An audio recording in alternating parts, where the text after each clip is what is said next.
Buenas tardes a todos y a todas. Gracias por estar presentes. Mi nombre es Eduardo Martínez. Soy del área de Derechos Humanos de la Universidad Nacional del Centro de la provincia de Buenos Aires y vamos a dar inicio a la actividad que denominamos debates urgentes, problemáticas y desafíos del Poder Judicial y del mundo carcelario. Como ya muchos y muchas ya han participado, esta es la cuarta actividad, el cierre de un ciclo que venimos a darle forma, y como en todas las presentaciones siempre arrancaba con la pregunta de por qué realizamos estas charlas. Junto a María Nazábal, la coordinadora del área de derechos humanos, que debe andar por ahí seguramente, eh, sentíamos la urgencia de generar contenidos, de generar herramientas, pensándonos como institución, como casa de estudio, como universidad, para abordar el mundo carcelario que tanta trascendencia y relevancia viene tomando en este último tiempo.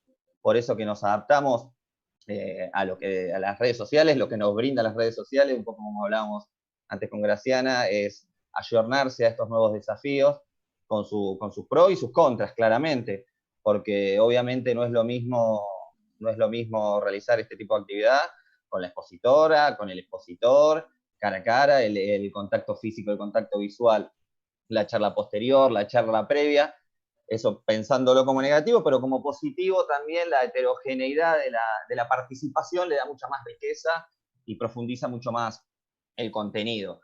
Cuando hablo de la heterogeneidad de la participación, justo a María, que le estoy viendo, hola Mari, pensábamos, íbamos inscribiendo y veíamos que hay participantes de casi todas las provincias del país y de países vecinos, como Brasil, Chile, Bolivia, Ecuador y hasta de Guatemala.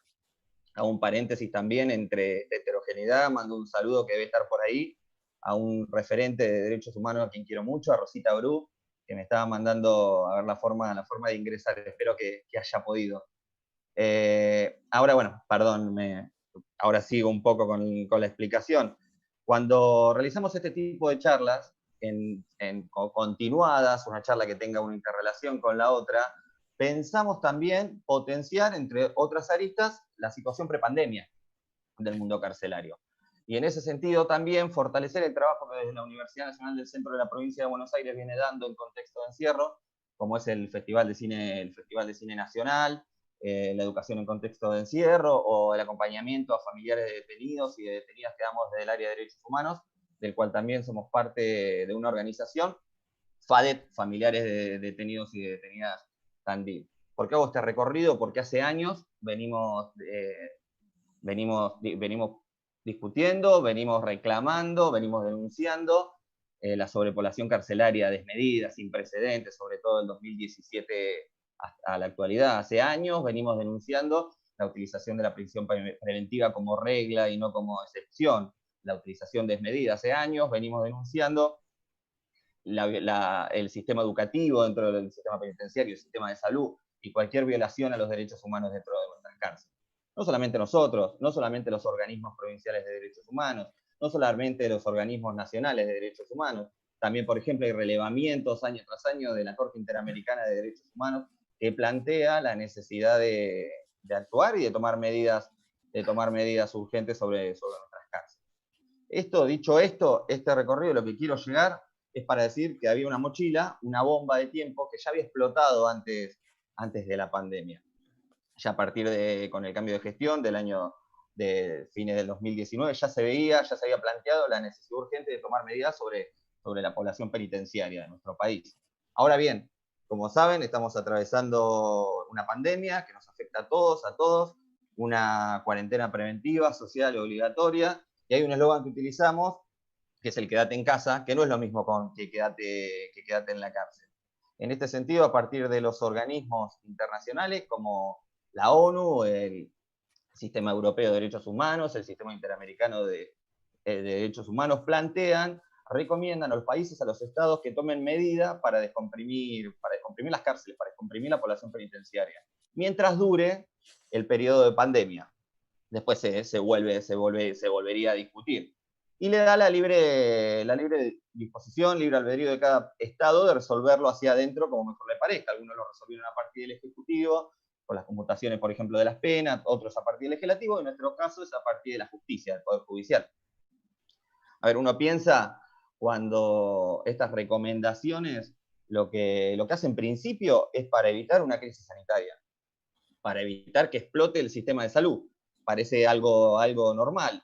En este sentido también es una política de prevención de la salud.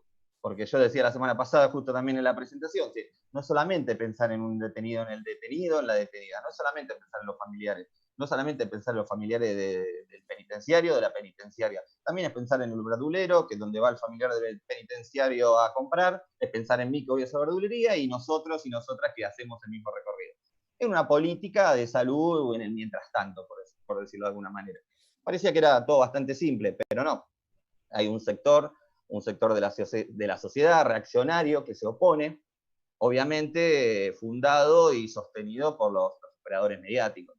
Otra vez los medios hegemónicos vuelven a violar los límites ideológicos, los límites éticos, jurídicos y legales, constituyendo o imprimiendo en ese ciudadano a través el sentimiento de la venganza. El sentimiento de la venganza amparado en la construcción que ellos hacen a partir de su realidad carcelaria, que cuál es una cárcel llena de violadores y asesinos, y nada más.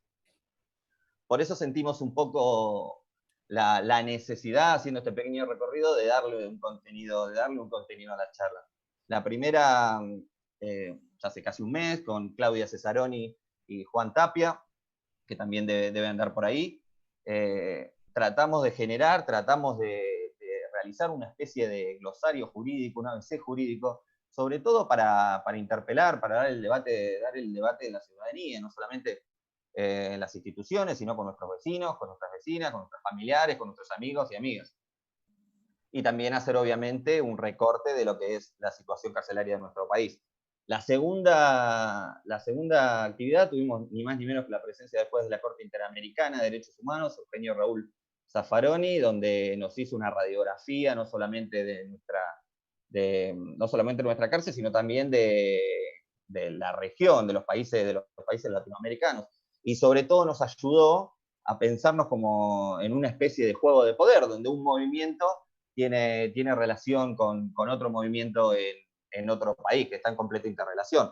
A partir también de categorías como la criminología mediática, de categorías también como se expande de repente una doctrina de seguridad, que inconscientemente ya nos iba llevando a la tercera actividad, que le dimos el marco más sociológico, el marco más subjetivo, que fue con la presencia de Esteban Rodríguez Alzueta, donde bien pensamos, bajado esta situación como una doctrina, por ejemplo, de seguridad, como era el ejemplo de la tolerancia cero desde Nueva York, se expande a lo largo y a lo ancho del mundo.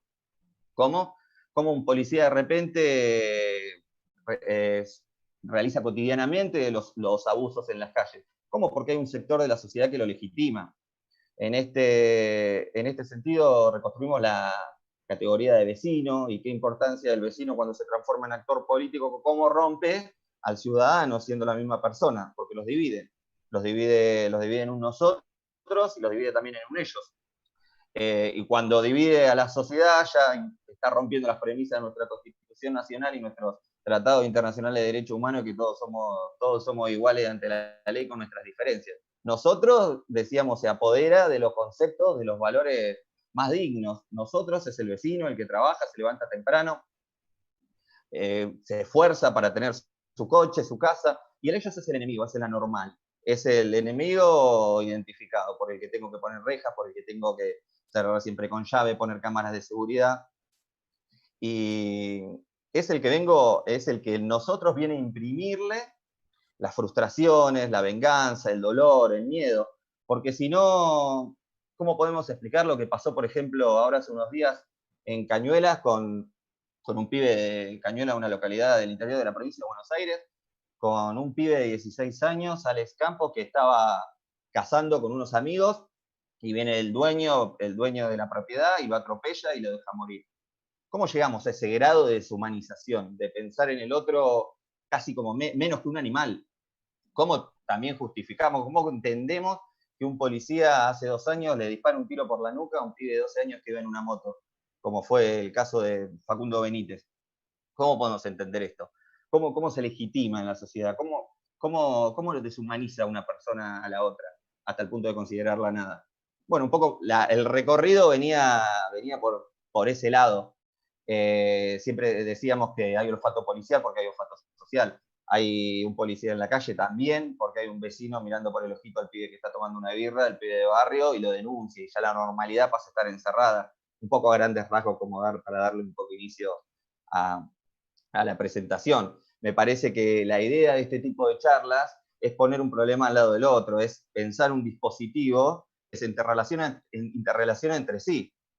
Hay una falla en el Poder Judicial, hay una falla en el sistema penitenciario, en las fuerzas policiales, hay una falla en los medios de comunicación, en un sector de la sociedad y también en la legislación, ¿por qué no?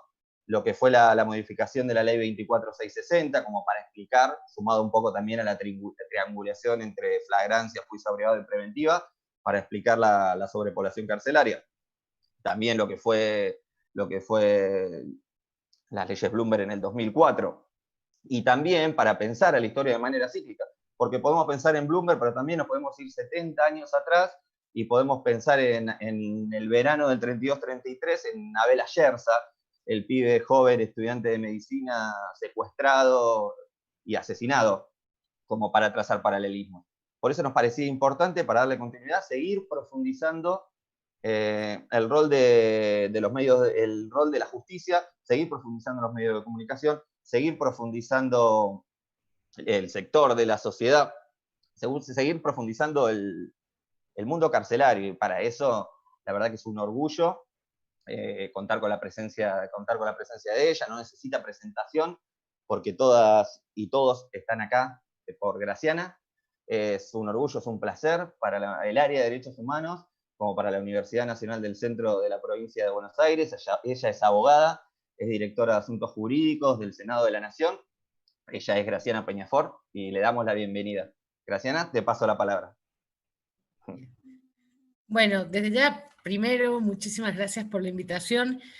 Cuando veo a los que me han precedido en el uso de la palabra, me pasa esto que digo, no tengo mucho para agregar porque ya los que saben en serio ya hablaron y han dicho todo lo que saben, que es un montón.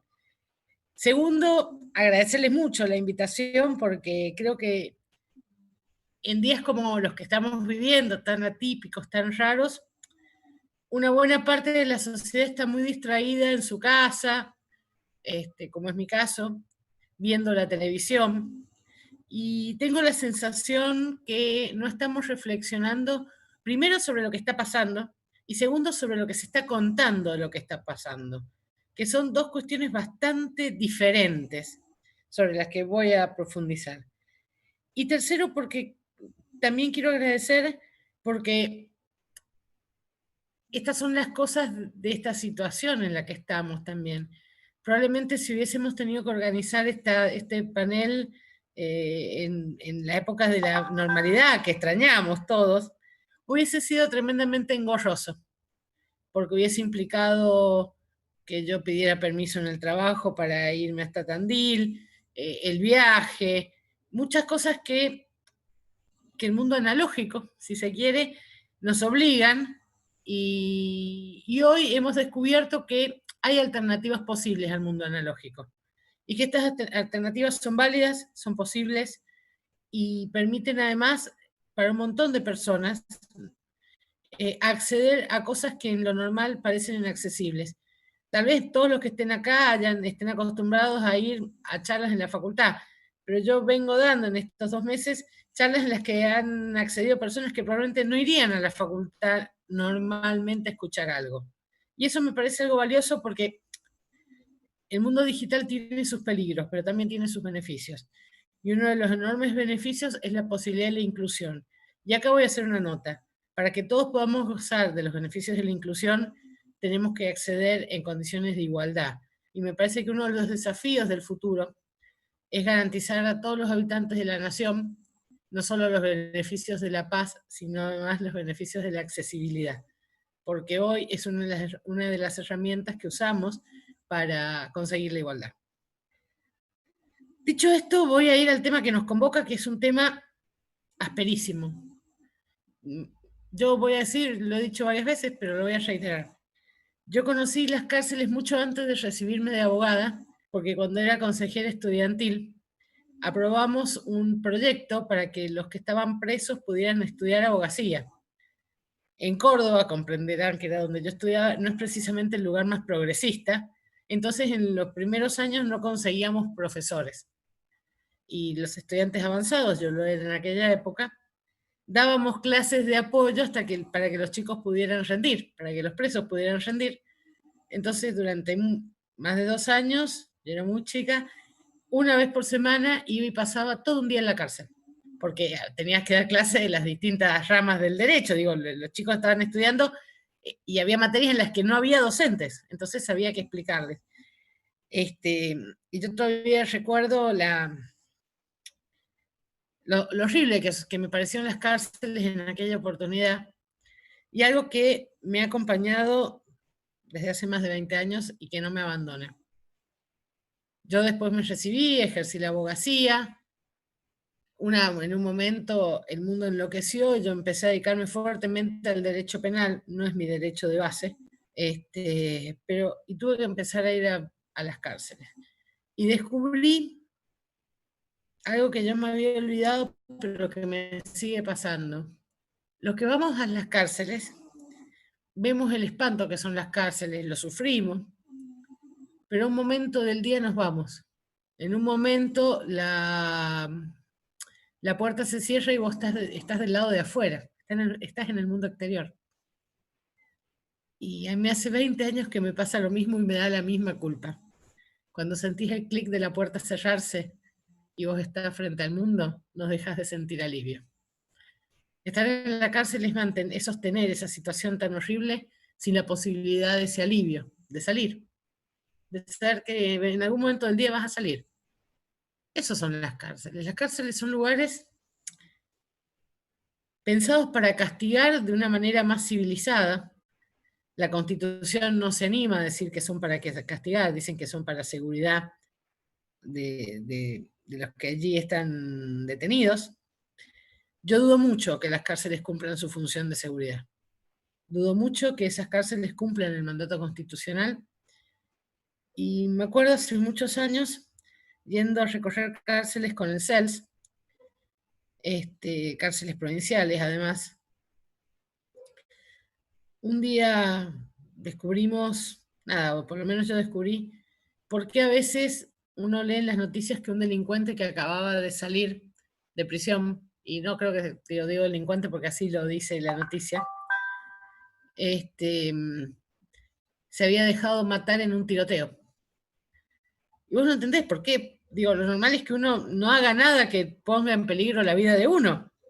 ¿Por qué te vas a poner en un tiroteo con la policía a riesgo de que te maten? Sobre todo si venís de salir, si acabás de salir de una cárcel. La respuesta está cuando conoces las cárceles. Cuando vos sabés que el pibe que salió de esa cárcel sabe que ahí adentro su vida vale 20 pastillas. Entonces se justifica que no volver a entrar ahí. Se justifica hasta el punto de animarte a morir.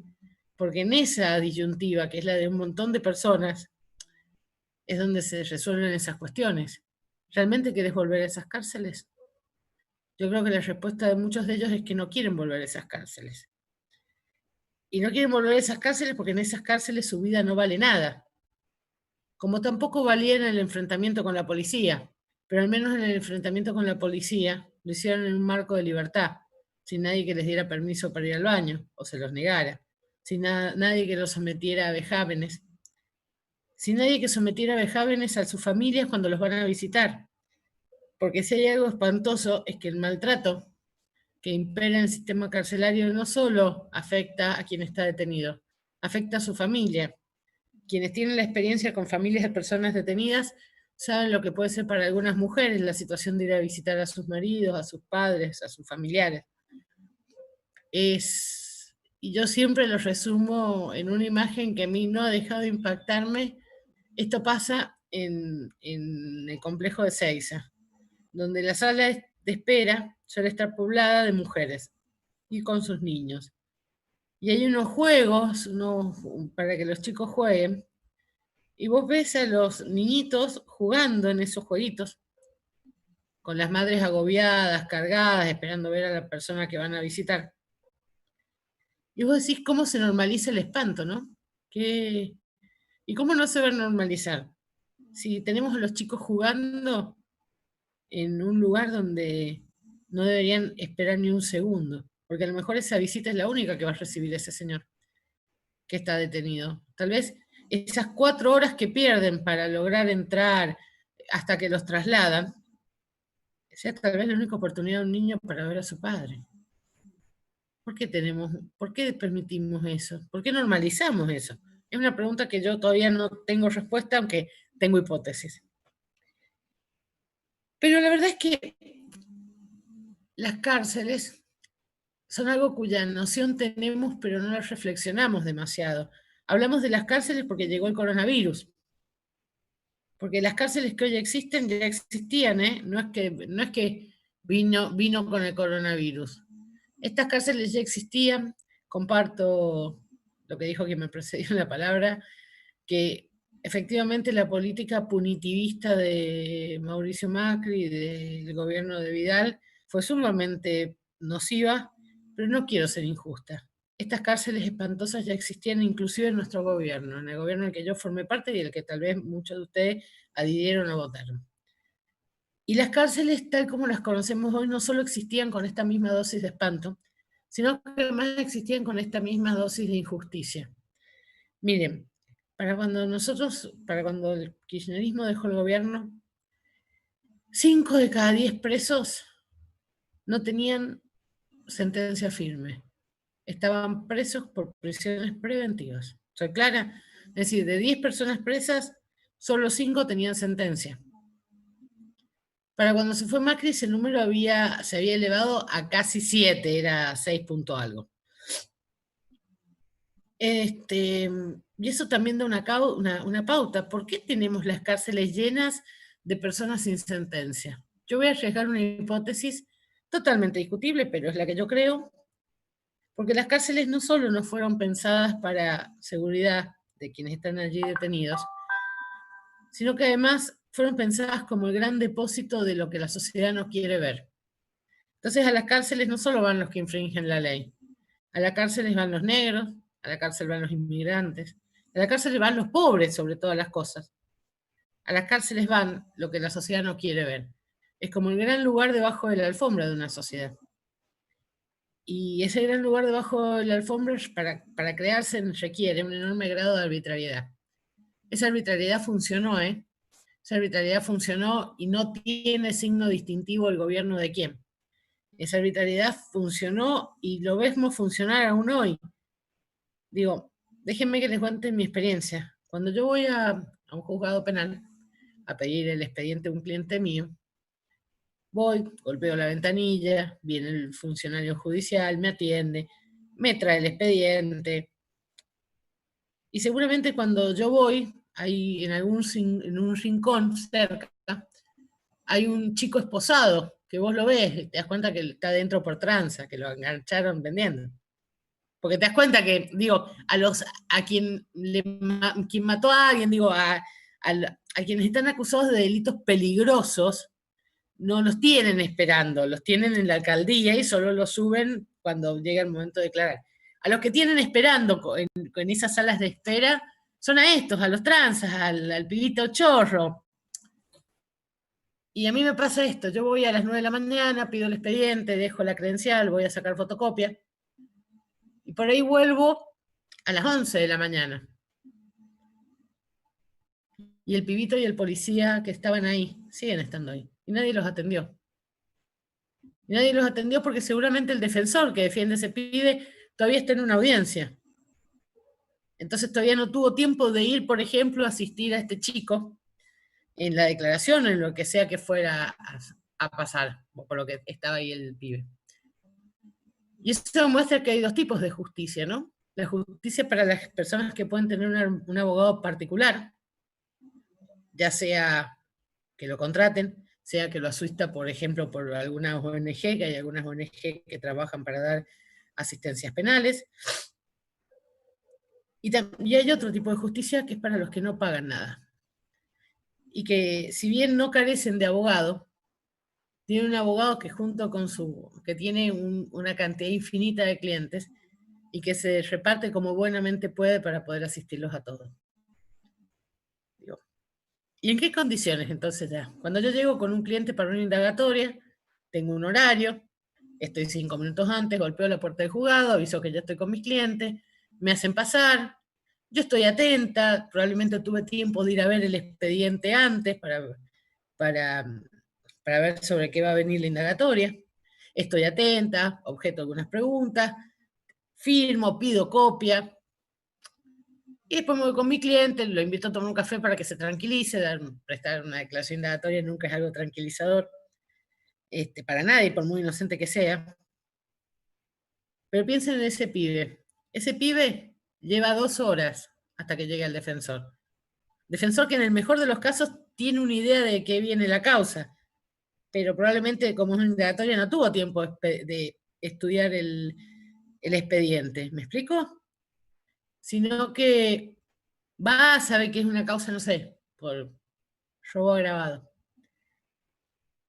Y luego se va a limitar a decirle a su cliente si declara o no declara. Y cuando termine la indagatoria, donde la única función del defensor oficial va a ser que al chico no le peguen para que declare cosas, que al chico no lo engañen para que declaren cosas, lo va a dejar en manos del mismo Cana que lo sacó de que lo tenía desde las 9 de la mañana y se va a ir a seguir con el otro caso. No le va a explicar qué le pasó al pibe, no le va a decir cuál es la perspectiva, tampoco le va a decir cuál sería su estrategia defensiva. Y el chico vuelve a la cárcel habiendo cumplido un trámite procesal significativo, sin saber exactamente qué pasó y cómo le fue. Lo cual demuestra que hay 2 tipos de justicia también en la defensa.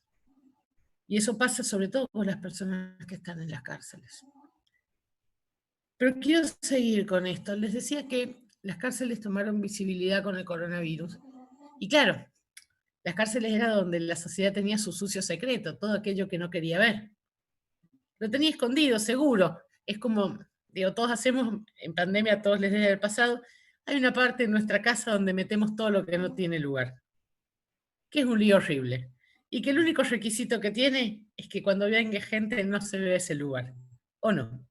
Todos tenemos ese placar, ese cuarto, ese depósito lleno de quilombo, que el único requisito es que generar un lugar que está apartado, que no está dentro de la circulación habitual de la casa, el placar que nunca se abre y que intentamos que los demás no lo vean.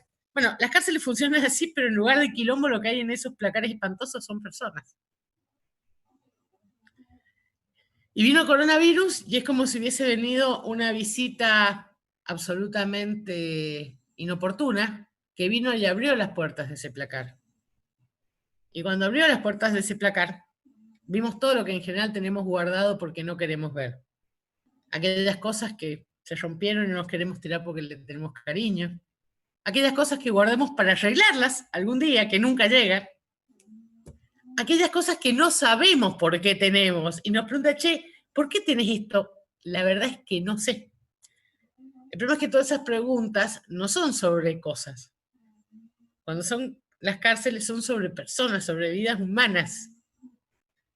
Pero bueno, vino esta visita incómoda y nos mostró las cárceles y todo lo que hay allá adentro. Y entonces empezó una cosa tremendamente darwiniana. Entre los que creen que para sobrevivir hay que mantener las cárceles en ese estado. Es un placar que nunca hay que abrir y nunca preguntarse qué pasó. Y los que creemos que las cárceles no son placares de personas, son lugares que tienen que corregirse. Y parecía casi, y lo parece uno, casi una lucha por la supervivencia. Yo creo que es una lucha por la supervivencia de 2 modelos. Son 2 modelos de mundo y de pensar el mundo. Están algunos que creen que es posible construir una vida valiosa, aunque para eso haya que subordinar y violar los derechos y garantías de algunas personas. Y hay otros que creen, y yo me enrolo en esta segunda categoría, es muy difícil tener una sociedad sana si una parte de esa sociedad no lo está. Y cuando vos tenés personas en las condiciones en que las tenés detenidas en la Argentina, claramente hay una parte de la sociedad que no está sana. Y cuando vos encontrás personas que justifican las condiciones de esas detenciones, tampoco está sana esa parte de la sociedad. ¿Y qué pasó además? Como todo placar desordenado, cuando empezás a sacar cosas, hay polvo, hay arañas, hay cosas que te pueden hacer mal. Las cárceles son igual, solo que repito, no son placares, son lugares donde hay personas.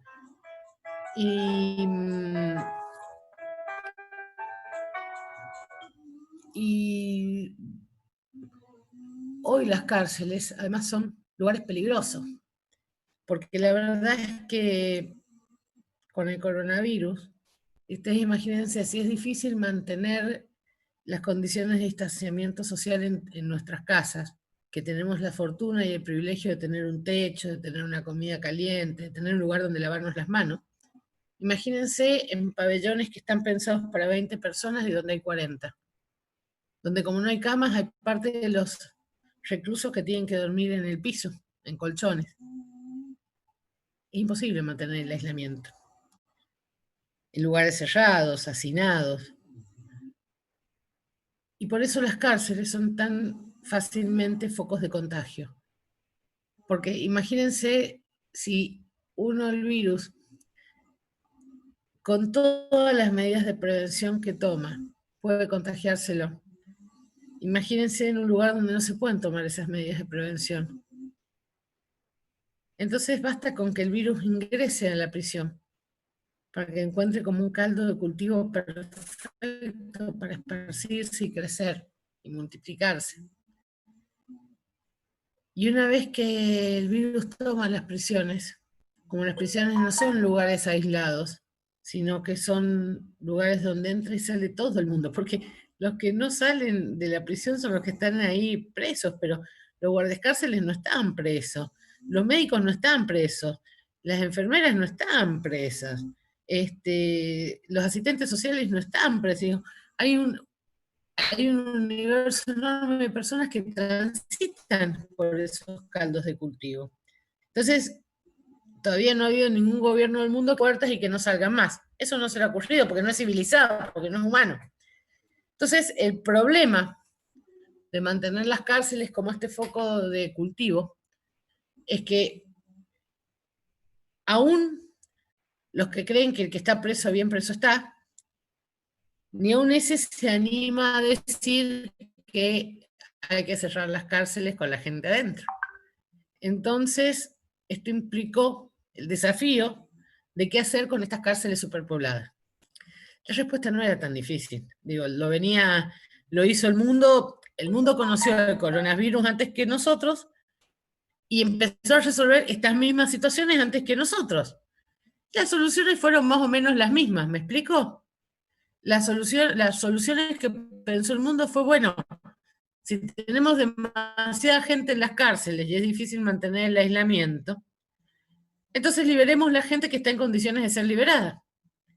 Y eso fue lo que pasó, eso fue lo que recomendaron los organismos de derechos humanos. Yo después si quieren les paso por escrito las diferentes recomendaciones. Imagino que quienes me han precedido en las anteriores jornadas ya se los han dicho. Pero los organismos de derechos humanos y la mayoría de los países que nos precedieron en conocer esta cosa que llamamos coronavirus, tomaron más o menos las mismas decisiones.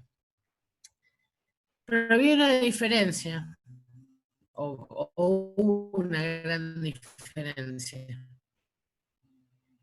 Lo que no contaron en otros países, y que sí pasó en la Argentina, y esto sí es culpa del macrismo, o por lo menos enorme responsabilidad, es que en la Argentina la cárcel se utilizó no solo como depósito de aquello que la sociedad no quiere ver, se utilizó también como parte del juego político, y se envió a la cárcel a personas cuyo real delito eran sus ideas políticas. Digo, lo vemos, no les estoy diciendo nada nuevo. Cuando yo decía esto hace 2 años, parecía que estaba loca. Pero ya está comprobado que la justicia durante el gobierno macrista hizo política y persiguió políticamente sin pruebas, con procesos amañados, con espionajes ilegales. Digo, lo estamos viendo, no sé cómo explicarlo, lo estamos viendo. Pero ahí había un montón de personas que claramente no estaban ahí por los delitos. Estaban ahí por lo que pensaban. Estaban ahí como símbolo de lo que le pasa a quienes se animan a parársele de manos al sistema, o a quienes se animan a formar parte de un gobierno que se le para de manos al sistema. Y eso hizo que la noción de cárcel fuera algo más que el placar, porque había una parte de la cárcel que sí se mostraba, la cárcel de los que llamamos presos políticos. No es que se mostraba para demonizar la corrupción, no se equivoquen. A nadie le importa la corrupción. A nadie de los que dicen que le importan. Voy a ser clara. Miren, nosotros en el estudio hemos sido mucho tiempo los abogados de memoria activa, después hemos sido los abogados de Héctor Timerman, hemos sido los abogados de Cristina Fernández de Kirchner, y lo vimos, porque todos los que se espantaban por el presunto encubrimiento del atentado de la AMIA se han quedado silenciosos cuando salió una grabación en la cual Gabriela Michetti pide que no se persiga a uno de los fiscales acusados del encubrimiento. Yo no tengo nada contra Gabriela Michetti, pero tengo de todo contra la injusticia y contra la arbitrariedad. Y yo no puedo creer que asociaciones como la DAIA o la AMIA hayan tolerado el encubrimiento de un encubridor, porque desde el regreso de la democracia esa causa costó muchas vidas. No solo los que murieron en el atentado, el sufrimiento de su familia. Costó la vida, por ejemplo, de Héctor Timerman, que podrán criticar un montón de cosas, pero buscaba un avance en esa causa. Pero se dan cuenta que, les cuento esto para decirles los motivos por los cuales esas cárceles estaban llenas de personas, o los motivos anunciados no eran reales, a nadie parecía importarle si era corrupción. Lo que sí les importaba era mostrar. Yo me acuerdo que durante los 4 años de macrismo veíamos las imágenes, así están detenidos los presos acá. ¿Y ustedes se acuerdan de los programas de televisión mostrando los baños sucios, las condiciones extremas de esas detenciones? Porque eso era ejemplificador, eso era para asustar, eso era para decir, esto te pasa si nos contradecís. Bueno, esas cárceles que se mostraron son precisamente las que tenían que seguir estando vigentes, por lo menos para un sector del poder, ¿no? Y por eso cuando la Argentina empezó a hacer lo que habían hecho todos los demás países, esto es liberar a las personas que no tenían sentencia firme, que estaban con preventivas prolongadas en el tiempo, todas aquellas personas incursas en las mismas condiciones en las que el resto del mundo había liberado personas, convencieron a buena parte de la sociedad, y esto es tremendo, que en la Argentina se estaban liberando violadores y asesinos. Precisamente lo contrario a lo que dicen las recomendaciones en la materia, que dicen específicamente que no, estas cosas se recomiendan para lo que son delitos no peligrosos. ¿Me explico? Pero era tremendo. Cuando uno veía los números en comparación con el año pasado, el número de liberados era menor. Pero aún así, tuvimos toda una manifestación popular, convencidos que el gobierno estaba liberando violadores y asesinos. Con esto no quiere decir que no haya habido algún juez que se haya equivocado. Voy a ser clara en esto. Pero no era lo masivo que decían. Y yo no puedo creer que un montón de personas salieron a protestar, asustados, legítimamente asustados, convencidos que en la Argentina se le estaba llenando las calles de violadores y asesinos. Yo no puedo creer que la gente no entienda que, por ejemplo, una prisión domiciliaria es lo mismo que estar preso. O sea, que una persona cuando está en domiciliaria está con tobillera. No va a ir, pienso esto. Yo creo que los delitos sexuales tienen una tasa de reincidencia que no los hacen aptos para la prisión domiciliaria. Pero aún si fuera, no sé, un grupo de riesgo, una persona que es grupo, es mentira, porque esté en la misma ciudad donde está su víctima, no implica que va a ir a la ciudad donde está su víctima, no implica ir a la casa de su víctima, porque el señor tiene un dispositivo electrónico que impide que si se aleja 100 metros del lugar donde está radiolocalizado ese dispositivo, se activa una alerta. Pero todas estas cosas que son tan fáciles de entender no las explicaron. Y entonces las cárceles quedaron ese submundo en el cual una enorme cantidad de personas siguen presas. Siguen presas después que las balearon y vimos que una de las balas es de plomo. Siguen presas, aunque eso implica que hace días, meses, que no pueden ver a su familia. Siguen presas sin posibilidad de comunicarse con su familia, porque una de las tantas consecuencias de la pandemia es que se dejó de abastecer los sistemas carcelarios de las tarjetas telefónicas. Y como al sistema federal no se le deja tener celulares, no pueden comunicarse si no consiguen la tarjeta. Y después pasaron cosas, yo recuerdo cuando se autorizó que tuvieran teléfonos celulares rápidamente, Píparo, por ejemplo, salió a decir que le habían amenazado desde la prisión. Claro, una investigación sumaria demostró que esa llamada no había sido desde la prisión. Pero para cuando esa noticia se supo, ya en la sociedad estaba que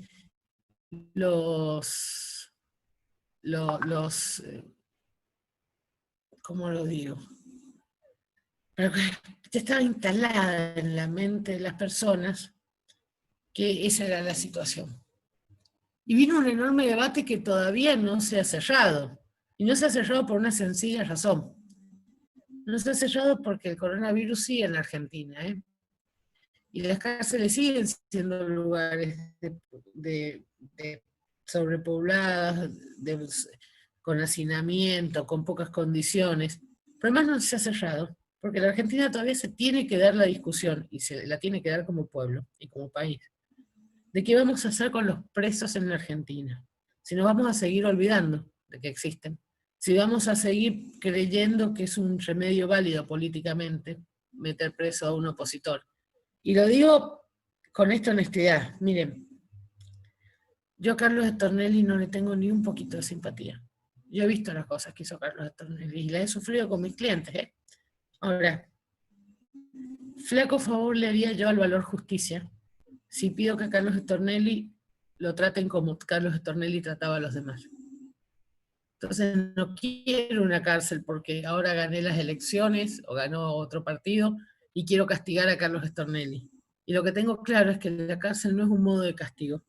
Y por sobre todas las cosas, las cárceles no es un lugar donde alguien que todavía es inocente ante la ley tenga que pasar sus días y sus noches. Eso no es la cárcel.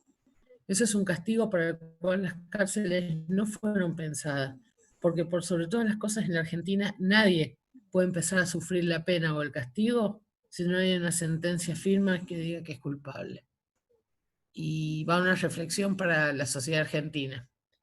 Yo sé que a todos nos gusta pensar que tenemos la posta, que lo sabemos todo, que somos perfectamente capaces de darnos cuenta quién es culpable y quién es inocente. Pero ¿saben qué? No somos jueces. Y no podemos creernos jueces, y no podemos actuar como jueces, y no podemos dictar sentencia, y no podemos probablemente opinar sobre las cuestiones judiciales sin haberlas conocido en profundidad. Y no poder hacer todo eso hace que sea imposible que nuestro criterio sobre si alguien debe estar o no debe estar preso sea válido, porque no es un criterio, es solo una opinión. Y la verdad, la inocencia o la culpabilidad y el castigo que deriva de esta culpabilidad cuando existe, no es un tema de opinión, es un tema de proceso judicial. No podemos atribuirnos como sociedad la facultad de ser jueces, porque no lo somos.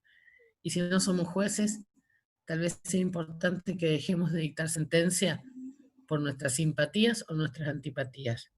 Y la pelea no es por más castigo, la pelea es por castigo justo, la pelea es por procesos judiciales justos, la pelea es para que la cárcel solo sea para seguridad y no para castigo de los presos, y por sobre todas las cosas, para que en nuestro país no haya más presos que no tengan una sentencia que los declare culpables, porque eso podrá satisfacer a alguien, a algunos, a un grupo, pero eso, señores, sin duda no es justicia. Gracias. Bueno, muchas gracias, la verdad. Nos quedamos todos escuchando, expectantes. De vuelta el agradecimiento, Graciana, por tu claridad, por tu tiempo.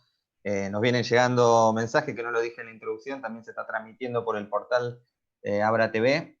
Un saludo ahí, nos están mandando la Pocha, Mariana, la Pocha integrante de familiares de detenidos y detenidas Tandil, también de FADEP, que nombraba al principio. Ahora, si les parece, para generar también una especie de reflexión y de vuelta con Graciana, voy dando la palabra, si quieren ir anotándose. Ahí le voy dando la palabra a Carlos, que me la había pedido.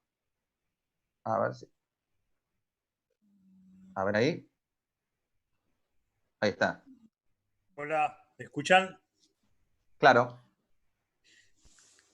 Hola, Graciana. La verdad Hola. que es un honor y una satisfacción tenerte acá. Esto que armó la facultad, el área de Derechos Humanos de la universidad, ha sido un lujo, va a terminar siendo un lujo y vos terminás siendo la cereza de esta torta. La verdad que estos conceptos son muy claros, son muy precisos. Y realmente, como dice mi negra, es muy emotivo, estamos muy emocionados, muy contentos. Te seguimos en Twitter a todos lados y vemos tus hilos y los disfrutamos y esperamos que salgan publicados además de una vez. Yendo al punto, nosotros militamos en familiares detenidos desaparecidos, somos militantes de derechos humanos de toda la vida y coincidiendo con tu criterio, nosotros consideramos que el contrato social se encuentra prácticamente roto cuando vos tenés personas que pisan un chico con una camioneta y se bajan y dicen bien muerto está. Y no hay en el pueblo una manifestación de repudio, una intención de repudio absoluto, y este tipo pasa sin pena ni gloria y un pibe que chorea un celular lo matan a patadas en la vereda. Entonces hay una distorsión tan grande en la escala de valores que creo que más, o sea, no solo hay que poner en discusión el tema de las cárceles que están llenas de negros pobres inocentes. ¿Te quedaste así? A ver. Está silenciado. Ahí está. ¿Negro? Ahí está. Decía, que no solo están las cárceles llenos de negros pobres sin sentencia firme, sino que esta rotura, de esta discusión que hay que poner y que hay que dar, y hay que darla como de lugar, es la discusión sobre el contrato social. No podemos vernos nosotros inmersos en un mare magnum porque se propuso un impuesto extraordinario a las grandes riquezas y que 12.000 tipos pongan de culo para arriba 44 millones. Es poco razonable que la sociedad tolere este tipo de actitudes. Entonces yo creo que vos hablabas también del tema de lo complicado que son los delitos sexuales. Bueno, nosotros tenemos de toda la vida tire y afloje con los genocidas, que los genocidas tienen varios problemas. Los tipos primero no solo no reconocen el pecado, no reconocen el delito cometido, aberrante por cierto, sino que lo reivindican y si le dan la oportunidad lo cometen más prolijo porque tienen experiencia. Entonces, nosotros tenemos el tema de los genocidas y la prisión de los domiciliaria de los genocidas como un capítulo aparte en el tema de las prisiones domiciliarias. ¿No nos parece atinado? Cambio de tema, ¿no? Perdón. Sí, ¿querías decir algo? Sí, yo ahí voy a decir algo que no va a sonar antipático, pero lo he dicho y lo sostengo, lo escribo. Bien. Yo creo que el tema, lo debes saber, el tema de los genocidas es un tema delicado, no tanto los que tienen sentencia firme, que ya los hay, Sí. sino las preventivas. Hay genocidas, personas acusadas de genocidio, que están con prisiones preventivas hace 7 y 8 años. Sí. Yo les quiero decir algo. Si un cliente mío tuviera una prisión de 8 años, ya hubiese dejado de ser mi cliente porque yo hubiese renunciado a la vergüenza que me da. Porque eso es violatorio. Y si hay algo que yo aprendí, yo soy de la generación después de ustedes. Si hay algo que yo aprendí de las madres, de las abuelas, es que somos distintos. Nosotros queremos justicia, no venganza. Entonces, que Sí. ellos hayan sido unas bestias, no nos autoriza a nosotros a actuar como unas bestias. No, Miren, no. yo soy hija de perseguidos políticos, digo, Lo sé, lo sabemos, lo sabemos. pero lo que les quiero decir es, yo creo que hay un problema en un Estado que se ha demorado tanto tiempo en llevar a juicio a estas personas. Porque hasta la más bestia de las bestias tiene derecho a un juicio justo en un plazo razonable. Bien, Y no se ha cumplido. bien, Y yo ahí creo que hay una obligación del Estado de respetar las garantías hasta de estos tipos que violaron toda garantía. bien. De Entonces, acuerdo. Lo que creo también y es esto, que, sí, déjame que termine esto, y en particular en la órbita del coronavirus, por la edad de esos señores, son todos grupos de riesgo. Entonces yo me pregunto si no está pasando esto. Es una pregunta que comparto con ustedes porque yo tampoco tengo la respuesta, pero déjenme verlo como Nosotros hemos tenido un Estado que no ha sido capaz de juzgarlos en 7 años, en 8 años. Sí. Y ahora, como no hemos sido capaces de darle el derecho a un juicio justo en un plazo razonable, Sí. por la edad que tiene, al no dejarlos salir, los estamos condenando a muerte, si se contagian.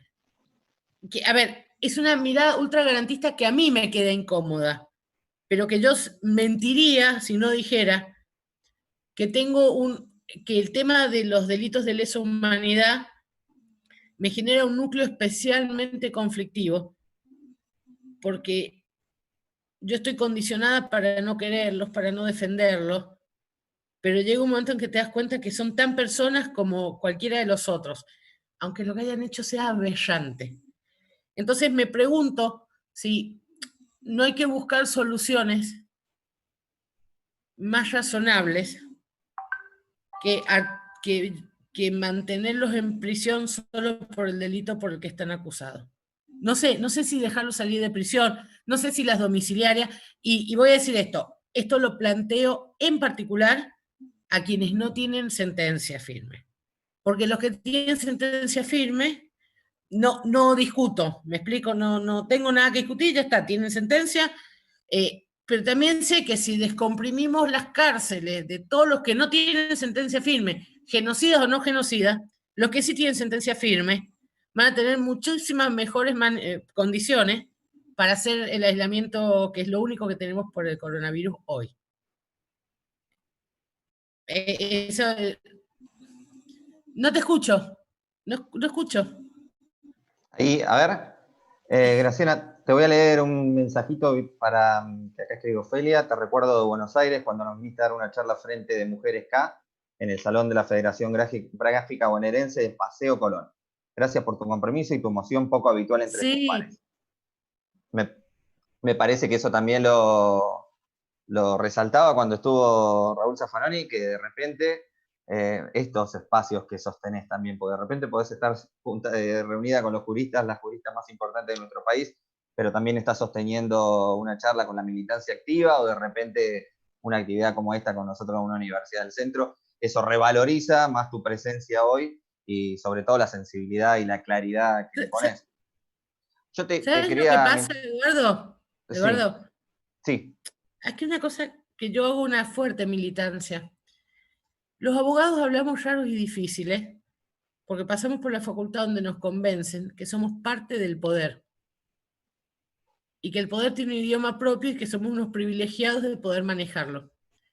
Y yo creo que el derecho no es parte del poder, que tenemos que llevar el derecho a todos, porque la única manera de poder ejercer tus derechos y tus garantías es entender dónde está. Entonces, hay una cosa de gueto que tenemos los abogados, los jueces, que realmente es muy grave y que conspira contra el derecho a ejercer la justicia. Miren, les voy a decir algo que es tremendo.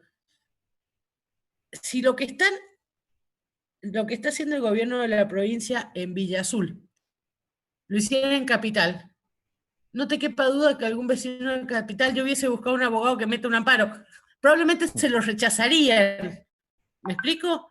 Pero las personas tienen conciencia de que tienen derecho y tienen cómo pelearla. El problema es que hay sectores de la sociedad que no la tienen. O sea, no se les ocurre.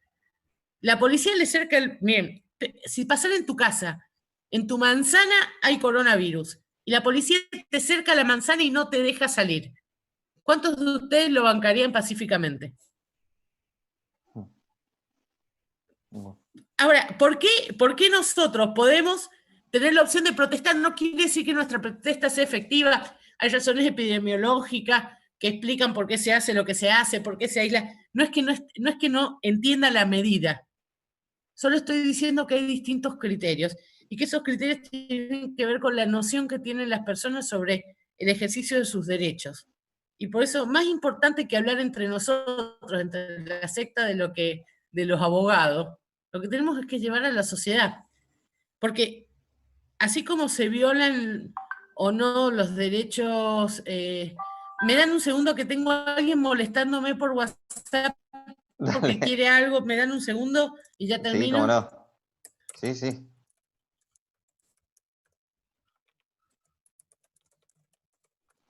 Mientras vayan, si quieren, poniendo la manito para seguir preguntando. Lo que termina, ya está, ya le expliqué que no podía atenderlo. Lo que les estaba diciendo, yo creo que llevar las herramientas del derecho y llevar la reflexión jurídica a personas que no están rodeadas de este idioma y de este mundo es importante, porque ¿saben qué? La misma ignorancia sobre el idioma hace, por ejemplo, que después una mujer vaya y sea víctima de la violencia obstétrica cuando va a dar a luz, o que a un viejo lo maltraten cuando no puede ir a pagar un impuesto. Digo, porque todos somos categorías vulnerables y no sabemos cómo defender nuestros derechos. Y yo sueño en un mundo donde los abogados vayamos a los casos contenciosos, donde hay un conflicto real, no que los abogados seamos la herramienta de reparación de lo que la persona no pudo defender por sí mismo.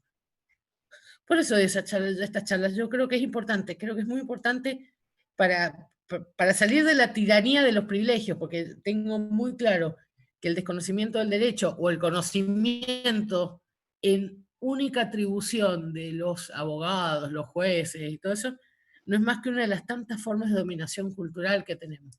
Digo, me van a decir comunista, no lo soy, pero digo, el derecho finalmente no es más que parte de una superestructura ideológica que sostiene un sistema de distribución y de modos de producción.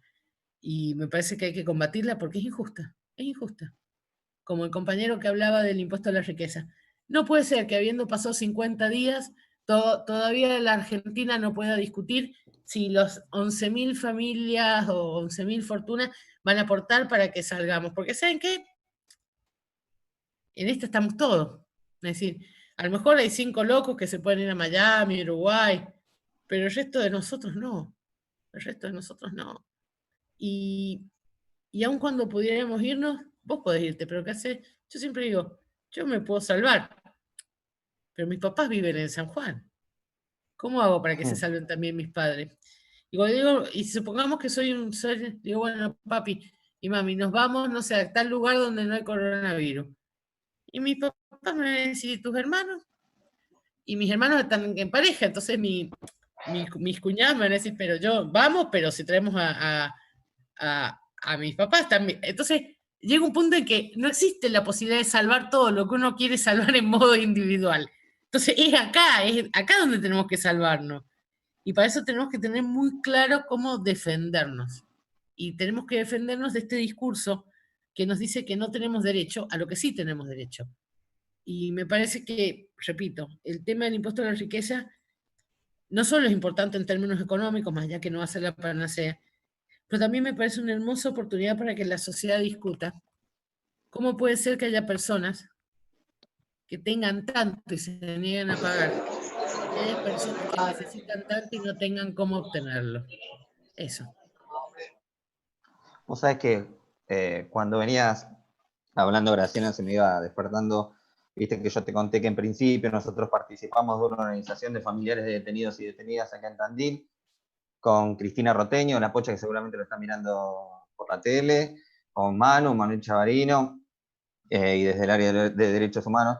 Y pensamos que un poco el desafío, entre otros, en principio era romper un poco la brecha que existe entre la persona de los barrios y el Poder Judicial. En principio tengo el ejemplo de que le gestionábamos algunas reuniones y no entendían nada de lo que le habían dicho. Entonces, nosotros como trabajadores sociales y trabajadoras sociales, pasamos a constituirnos como un medium entre el léxico del abogado, de la abogada y un poco la gente. Eso por un lado, me viene ese ejemplo a la mente cuando vos ibas diciendo desde dónde se posicionan a veces los abogados y las abogadas. Y por otro lado también desde la formación dentro de la universidad.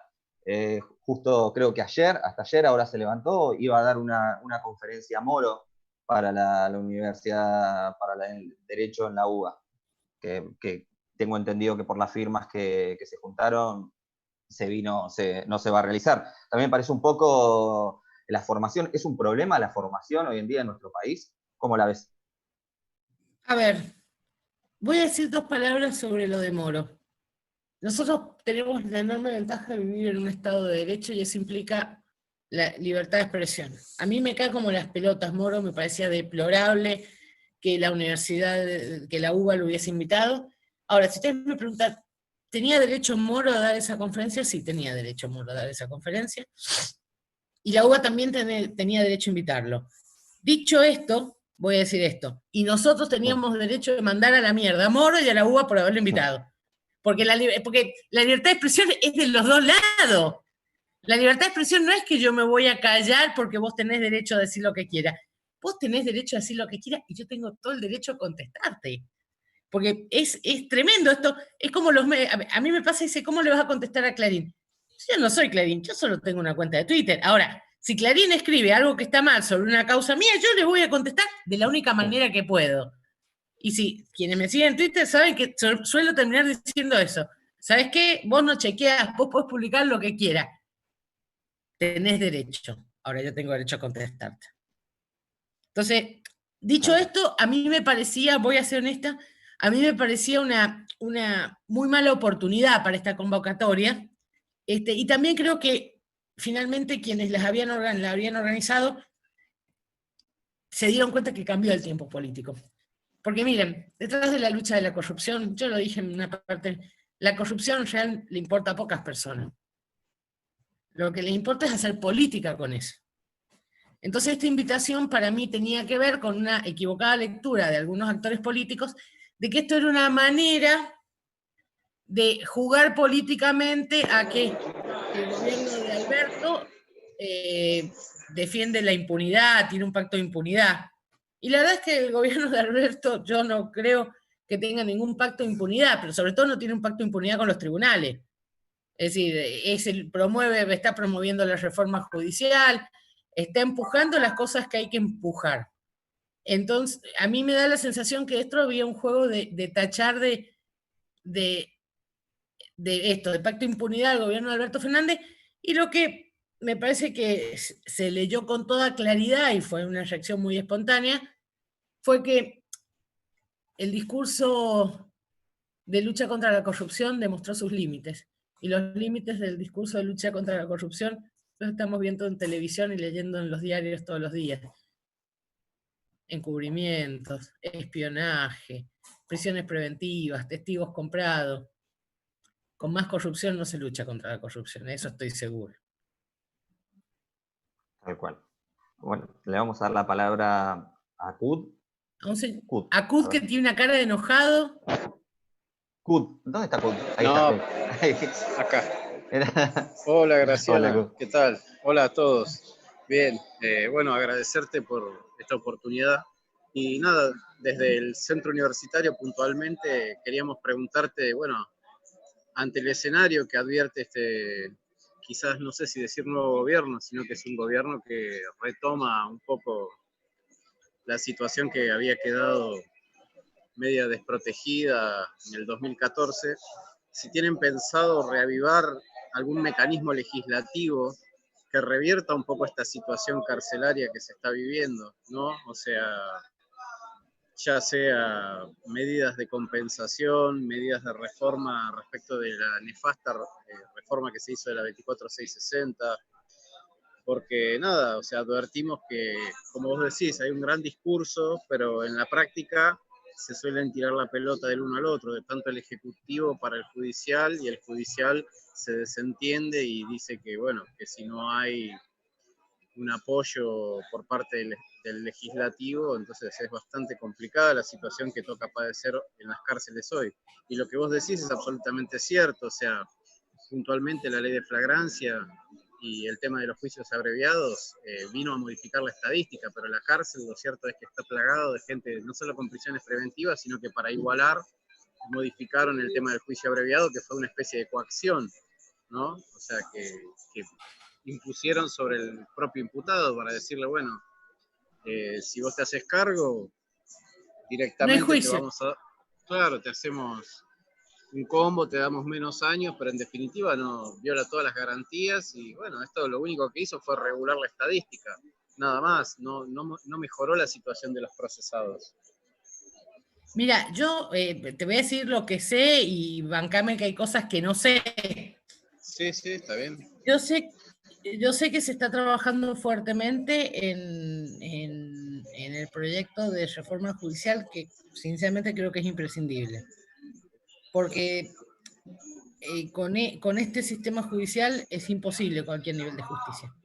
Es tremendo. Digo, las cosas que yo he visto, voy a ser honesta, yo no ejercía en la dictadura, estaban haciendo, pero quienes sí ejercían me dicen que incluso en la dictadura, una vez que vos entrabas al sistema judicial, había un mayor respeto de derechos, garantías mínimo. Lo que yo he visto 4 años, yo nunca imaginé que lo iba a ver. Sé que no estar cara a cara les va a impedir, pero créanme que a mí me generó un estupor. A mí me daba una violencia, pero violencia de no entender, decir, a ver, sí, pero pará, vos me enseñaste esto. Hay camaristas, que yo he sido alumna de ellos en posgrado, y yo decía, pero, doctor, ojalá tenga la grabación de su clase, donde usted decía que esto sobre ejecución de pena. ¿Por qué está sosteniendo como juez otra cosa? Pero más allá de esto, yo creo que hoy el desafío que el gobierno se ha puesto es básicamente reformar el sistema judicial. No sé si tiene en agenda la reforma de estas leyes puntuales, que comparto plenamente con vos, son leyes muy deficientes, que solo ayudaron a una estadística mentirosa, yo le digo, la estadística que deja tranquila a las armas de cristal. Pero indudablemente no alcanza para hacer justicia. Imagino que imagino que es una de las posibilidades para ampliar, pero entiendo, si vos me preguntás, yo creo fuertemente que el gobierno lo que tiene en la cabeza hoy como desafío es cambiar el sistema judicial. No quiere decir que descarte todas las demás, pero uno prioriza, creo que ha priorizado esto. Nada más, no tengo otra respuesta. Para que justo está levantando, le vamos a dar la posibilidad a... Ahí está. Sí, ahí está de vuelta. Bien, y puntualmente lo que apuntaba es que a nadie le importa la corrupción. Yo entiendo que sin perjuicio de la reforma judicial que se pueda intentar, creo que para regular un poco más lo que es la situación actual de las cárceles es imperiosa una reforma de la Carta Orgánica del Servicio Penitenciario Federal. Absoluta, y del Servicio Penitenciario Nacional y bonaerense, obviamente, porque si no es imposible, prácticamente imposible. Hoy por hoy están regidos por las fuerzas y claramente, o sea, el ministerio no tiene mucha injerencia. Modifica una cabeza, pero la línea media la maneja el servicio y el servicio coacciona constantemente tanto al Poder Judicial como al Ministerio de Justicia. No nos tiene que llamar la atención y por lo general la audiencia no suele estar atento a que cuando hay una presión por parte de los ministerios o del Poder Judicial, automáticamente se fuga un preso, acontece una muerte.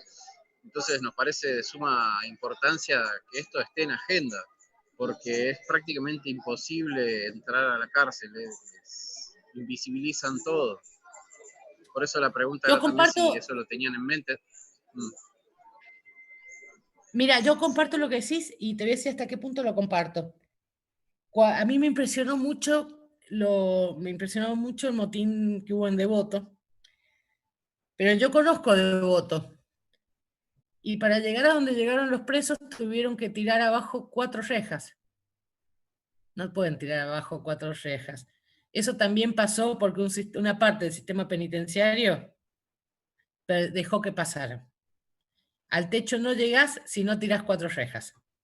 Digo, y eso, yo entiendo la situación, y no es que no entienda lo de los penitenciarios, que no los tratan médicamente, o sea, no es que no entienda, son personas también, y la verdad son personas que pasan tanto tiempo encerrados como los que puedo defender yo.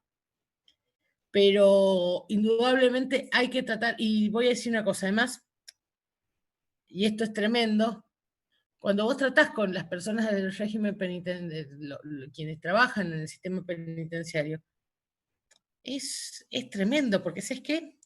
Tal vez algunos de los que cuidan fueron sus vecinos hace 20 años, porque también es una salida para sectores súper vulnerables. Es decir, tengo esta sensación, quienes parecen poder salvarse optan por otras fuerzas de seguridad, ¿sí? Es como que, y yo creo que para eso hay que hacer toda una tarea de educación del trabajador penitenciario, para que, y darle una situación de, una situación y una condición laboral que sea reivindicatoria, que él pueda estar orgulloso de decir soy un buen trabajador del sistema penitenciario, porque las situaciones en las que están, sin un salario, sin condiciones dignas de trabajo, sin un trato digno por parte de sus jefes, es muy difícil ser un buen trabajador del sistema penitenciario. Creo que hay que revalorizarlo, ponerlo en valor en términos reales, y además creo que hay que demostrar que el trabajo con personas, que eso es lo que hacen básicamente quienes están en el sistema penitenciario, es un trabajo valioso y valorado. Porque me parece que el trato que se le ha dado durante mucho tiempo, como si fueran el último orejón del tacho de las fuerzas de seguridad, es un error, y es un error que ha condicionado mucho el trabajador penitenciario, y ni que hablar a quien recibe su cuidado y su servicio, que es el recluso. Tal cual. Graciana, yo te hago una pregunta cortita antes de devolverle la palabra a Carlos, que hoy se le había cortado de los chicos de técnica. Vos justo nombraste a Devoto, y viste, también siempre estas charlas tratamos de ver la salida o lo esperanzador, lo positivo. La mesa de diálogo que se constituyó en Devoto es como el principio de un camino, donde de repente estuvo Andrea Casamiento de Acifat, de familiares en esa mesa, donde estuvieron detenidos en esa mesa negociando. ¿Cómo lo ves vos? No, yo no lo veo de modo positivo, porque para llegar a esa mesa hubo un motín, hubo heridos, hubo 2 muertos. Es decir, no, a mí me parece que no es digo, si para llegar a ese tipo de soluciones hay que derramar tanta sangre, entonces tal vez ese no sea el tipo de soluciones. Yo no, me parece que lo que tenía que haber es un diálogo permanente y un seguimiento más de cerca. Lo voy a decir en buen criollo. Chicos, no puede ser que tengan que matar gente y prender fuego media cárcel para que se den cuenta que hay que hablar con los familiares de los presos, con los agentes del sistema. No puede ser. O sea, si hace falta que pase esto, que debería ser de manera usual, entonces no es un buen modelo.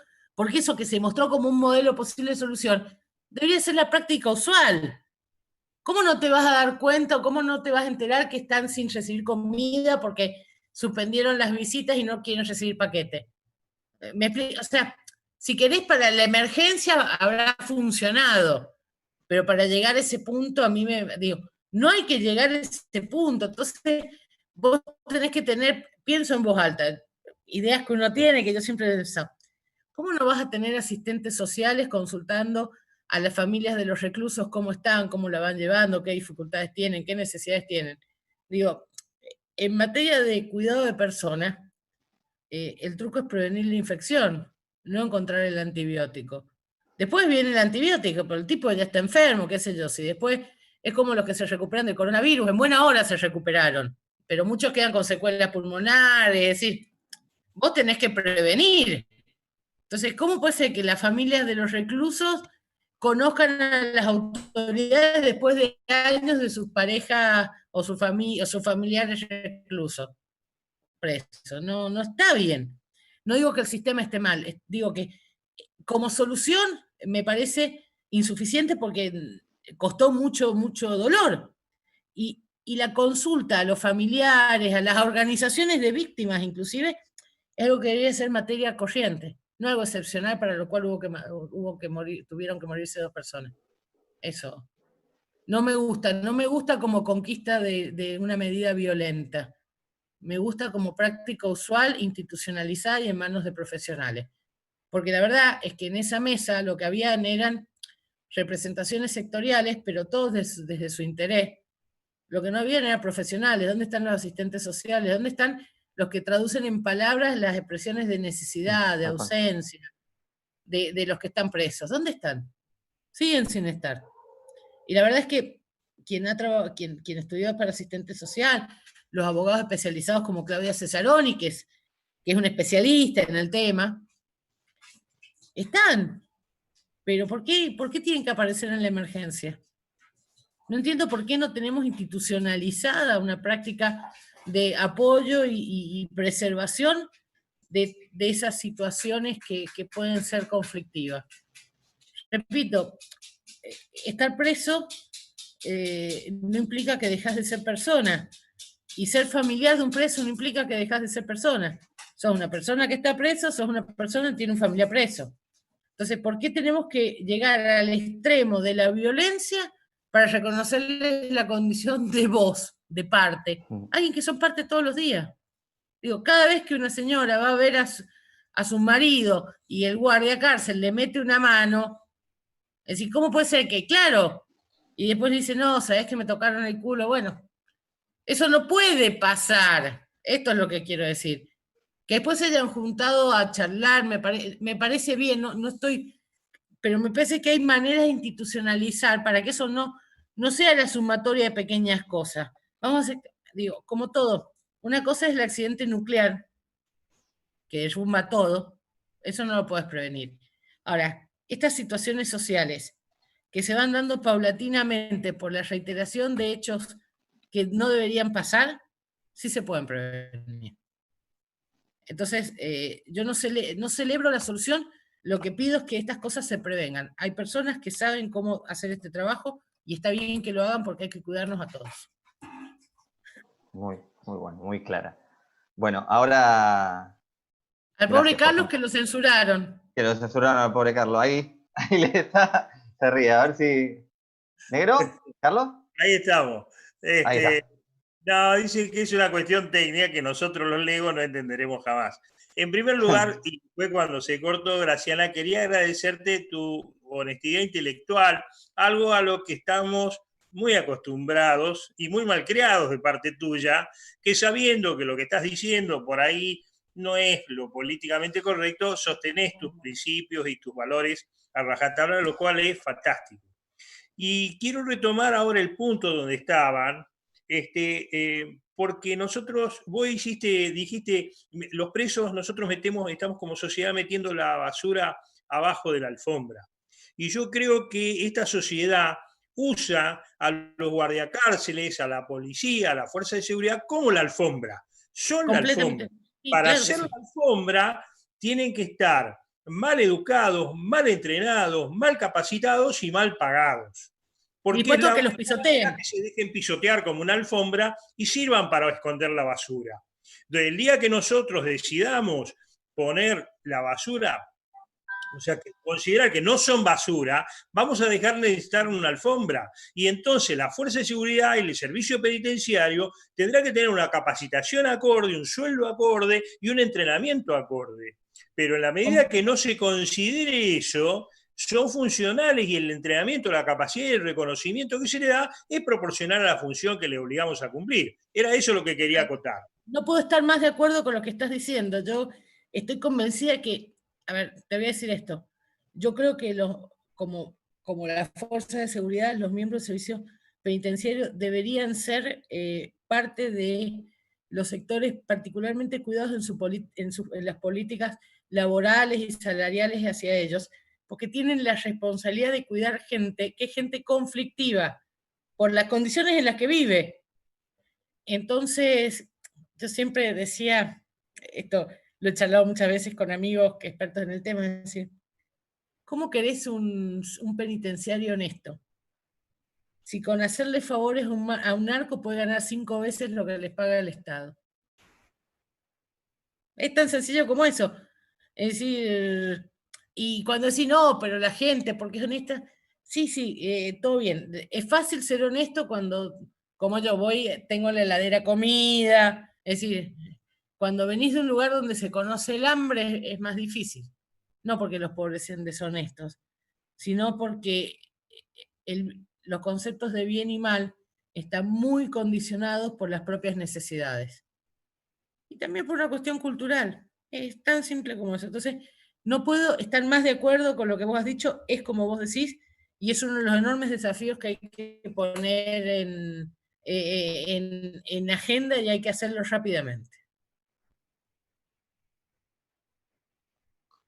Bueno, ahora le pasamos la palabra a Claudia Casco. Están llegando muchísimos mensajes, sobre todo WhatsApp, los que te están siguiendo, muchos mensajes de cariño. Cuando se mandan preguntas te las voy a leer. Así que te los hago llegar, Graciana. Le voy a pasar la palabra a Claudia. Claudia, a ver si te escuchamos. Bueno, buenas noches.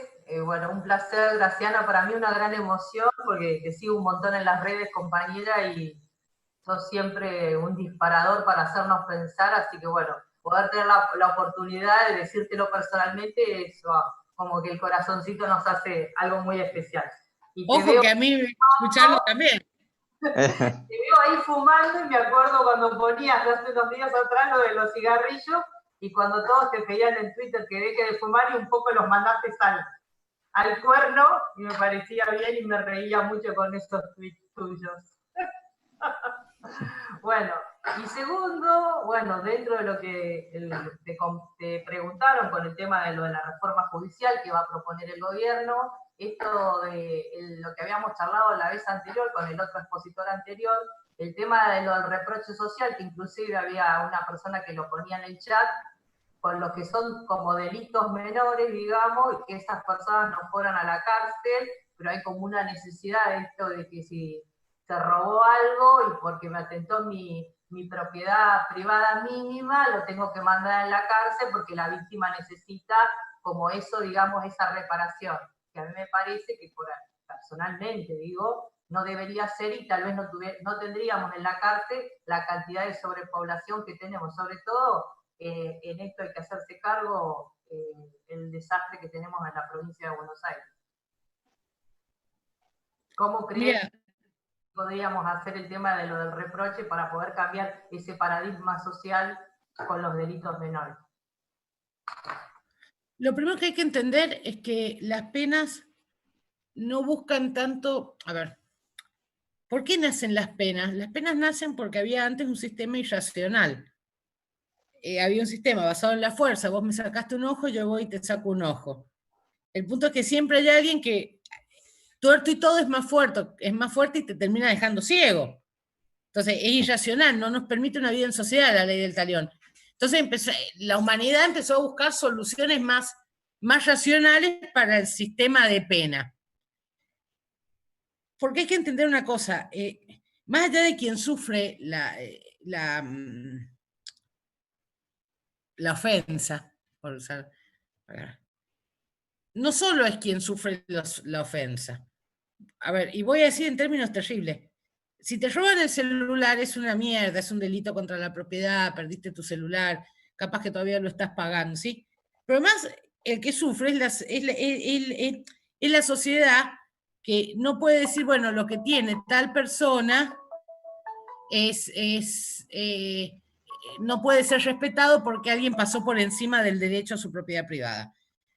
Me parece que lo primero que hay que entender es que no toda ofensa tiene un castigo que vaya a satisfacer a la víctima. Porque voy a ser honesta, yo creo que alguien que robó un celular tiene mucho más sentido, ¿cómo lo digo? Tiene mucho más sentido que haga una capacitación, por ejemplo, para conseguir un trabajo y no tener que robar, que pasar 2 años en la cárcel. Si vos me preguntás, ¿cómo hacemos que esa persona utilice provechosamente 2 años y capacitándose? Mucho más que estando en la cárcel. Pero claro, la víctima dice, ¿pero quién me devuelve a mí? ¿Quién repara mi ofensa de mi celular robado? Lamento que te hayan robado el celular, pero tu ofensa es menor a la ofensa de la sociedad.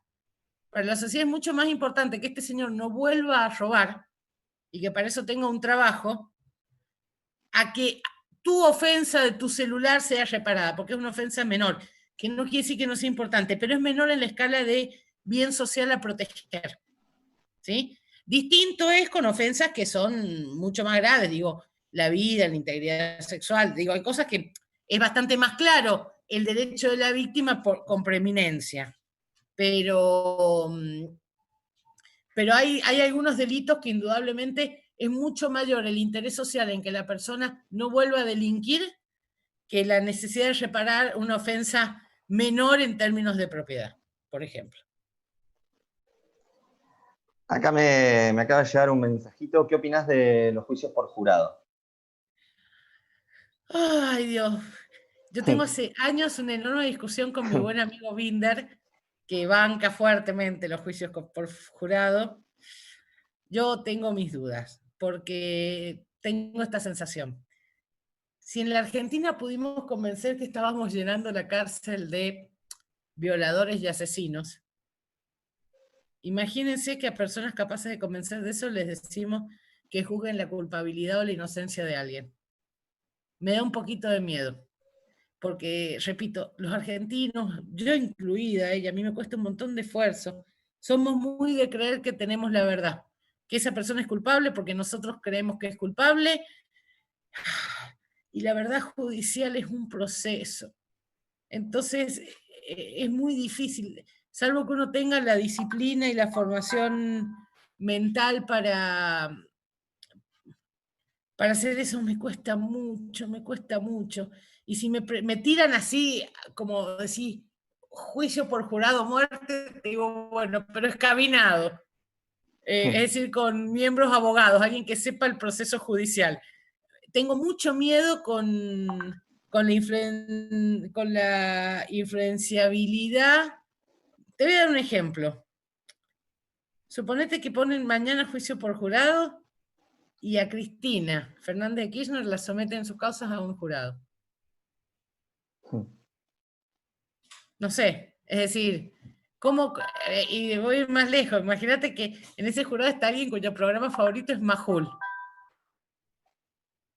Es decir, ¿cómo convences a alguien?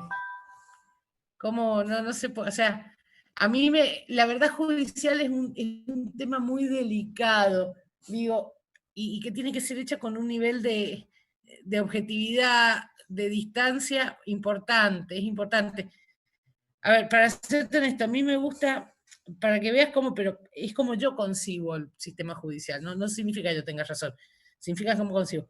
A mí me gusta mucho más el acusatorio, porque el fiscal investiga y el que controla es el juez, que la idea de que me juzguen personas que ya tienen un preconcepto sobre mi inocencia o mi culpabilidad.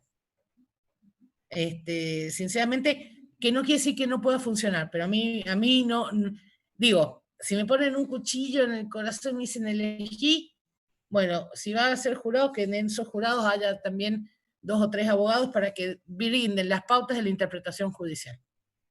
Porque, repito, si no vamos, la inocencia y la culpabilidad dejan de ser el fruto de una tarea judicial de discernimiento y pasa a ser una opinión.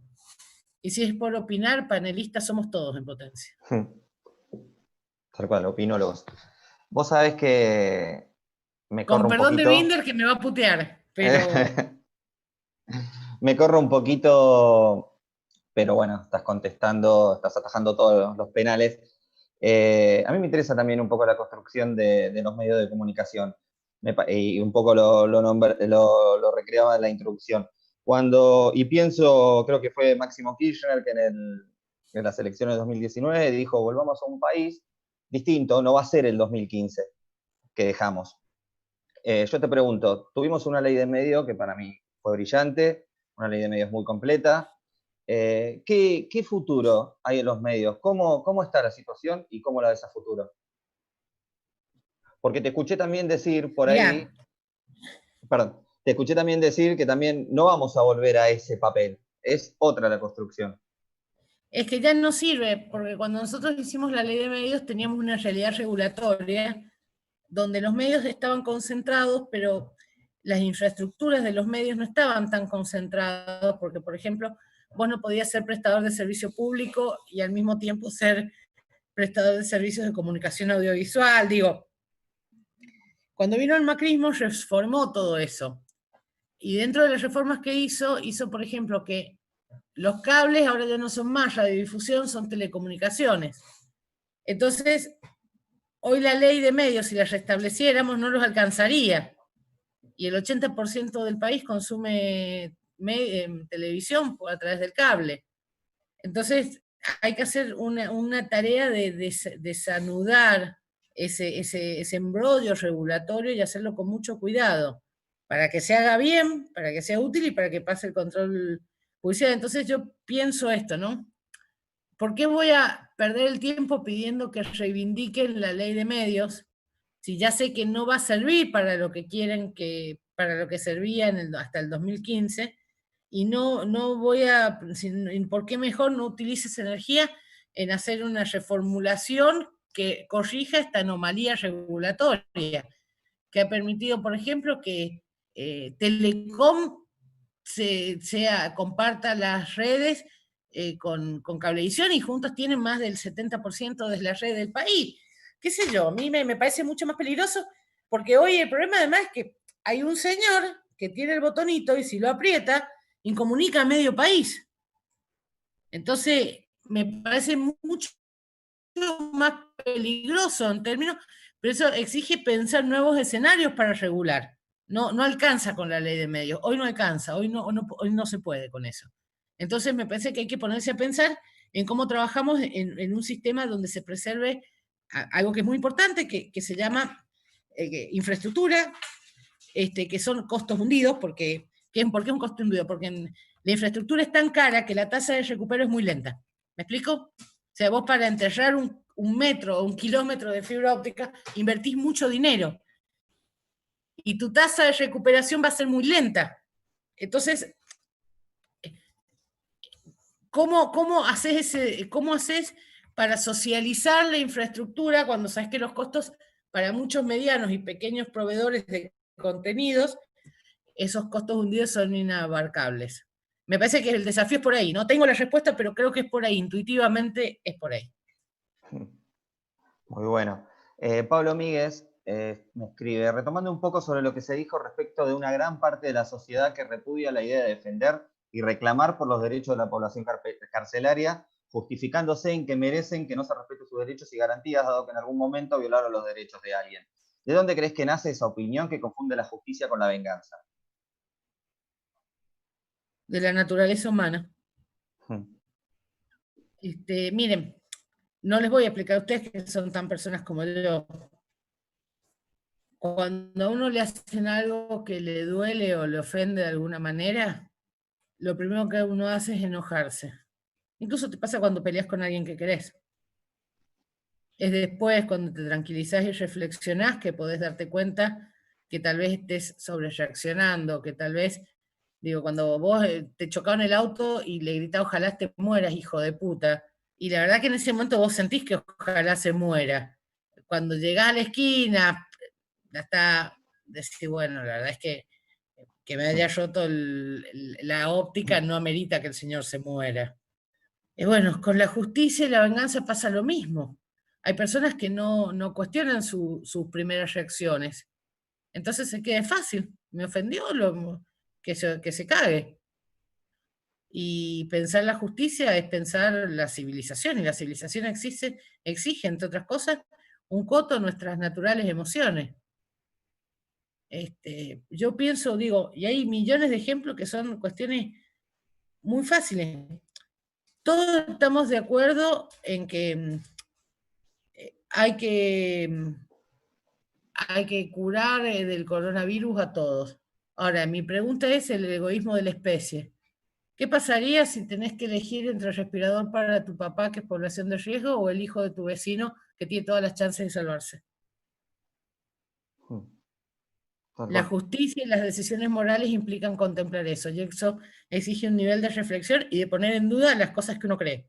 A lo mejor después para validarlas, pero ese esfuerzo de cuestionar lo que uno piensa que es normal desde la perspectiva de uno es necesaria, pero no todo el mundo se toma el tiempo para hacerlo. Es decir, es así. Y hay una cosa que es este egoísmo, yo lo vengo planteando en esos términos. Mi papá, digo, si mi papá fue un señor re valioso, súper estudioso, que ha leído toda su vida, que está en un momento en que, digo, pero claramente tiene menos chance de salvarse que el hijo de mi vecino. Ahora, yo tengo 1000 maneras de justificar por qué el respirador debería ser para mi papá. Pero claro, prefiero que elija otro para no cargar en mi conciencia eso. Pero civilizar las apetencias naturales del ser humano es una tarea, yo de vuelta, no es tan sencillo. Todos tenemos nuestros demonios y nuestras emociones y lidiamos como podemos con eso tratando de no joder a los demás. No es sencillo y yo creo que es un límite en el que hay que trabajar todos los días. Yo tuve una lección enorme, me la dio Héctor Timerman, que ya en sus días finales, yo seguía pensando en cuestiones procesales, o sea, yo abogada, no, es de donde yo miro el mundo. Y Héctor me decía, ya está, Grace, no pienses más, yo ya estoy, me voy a morir. Me dice, pero el desafío no es pensar ahora, a ver qué haces para ver, no, tenés que pensar para que esto no vuelva a pasarle a nadie más. Y yo siempre me pregunto si eso lo hizo Héctor, simplemente porque la noción de su muerte tan próxima le quitaba el límite de las apetencias naturales. Porque fue notable. O sea, yo seguía, iba con escritos, y me decía, basta. Yo ya estoy, yo me estoy muriendo, no vas a poder salvarme. Pero ahora preocúpate que esto no le pase a nadie más.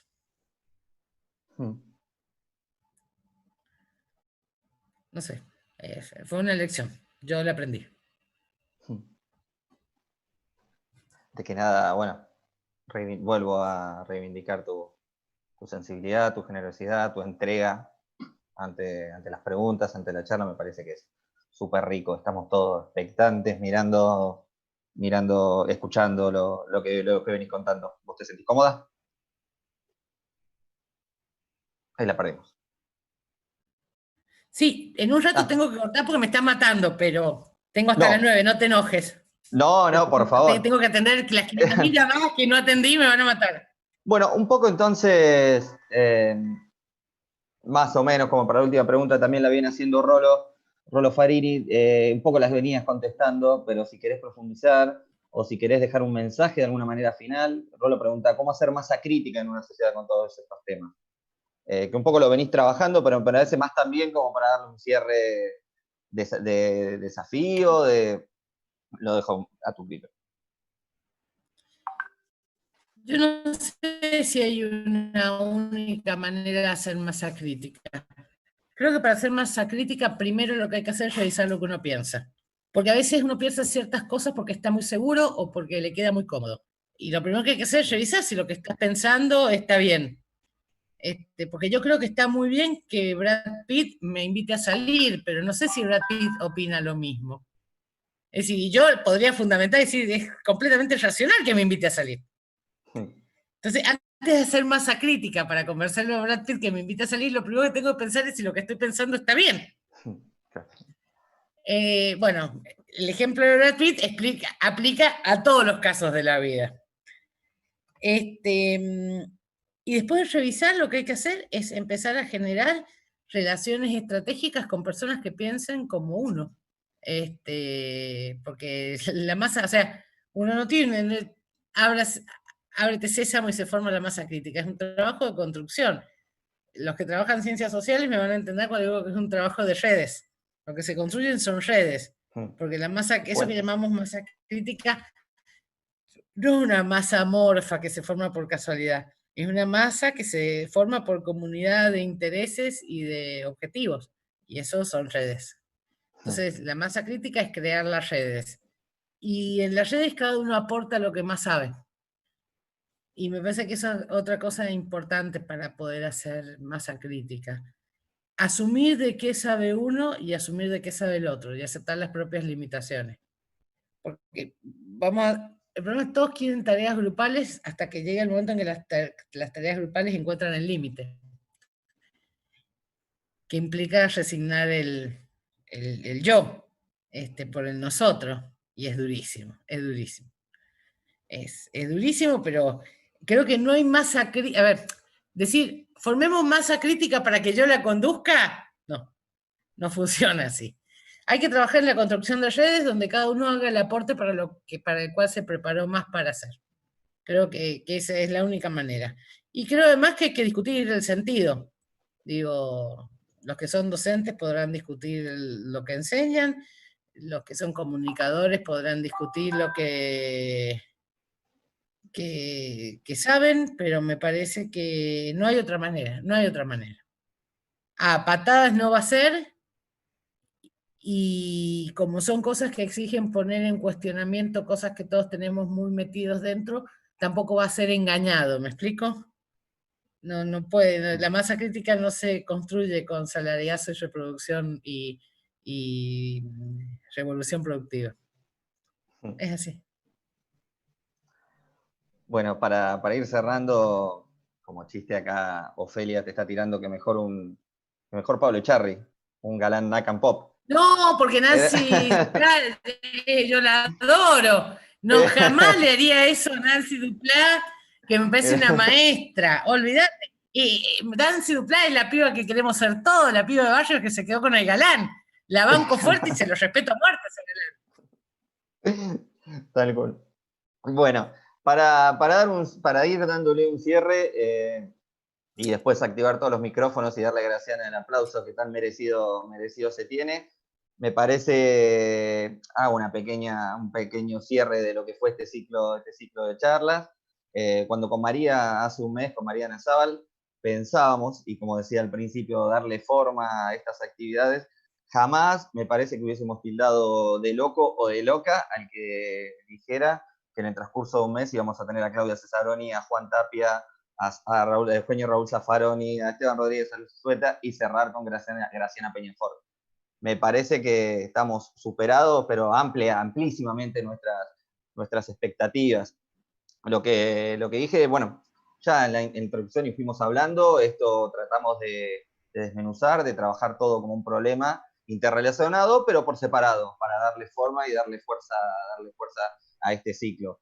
Obviamente que los que trabajamos en el mundo carcelario sabemos que es mínimo, por un lado, pero por el otro lado súper necesario, porque me parece que siempre hay que quedarse con esa mirada positiva, que de repente hay un montón de mensajes, un montón de gente que uno se entera o que nos vamos conociendo que estamos trabajando en la temática y que nos interpela como ser humano, que un poco el cierre que decía Graciana me parece genial, porque cuando terminó la primera actividad yo decía puntos suspensivos pensando en que iba a haber una segunda, una tercera y una cuarta, y ahora puedo volver a decir puntos suspensivos, porque esto sigue en las instituciones, esto sigue charlando con nuestros familiares, charlando con nuestros amigos, charlando con nuestras amigas. Esto sigue interpelando la opinión pública, nos vamos cargados de contenido, nos vamos sabiendo que hay un otro que está como nosotros. Y me parece que el desafío también de este ciclo de charlas es esto, extender redes, como decir que los cientistas sociales a veces utilizamos, extender redes, extender puentes, en pos de apaciguar o de dar combate a esto.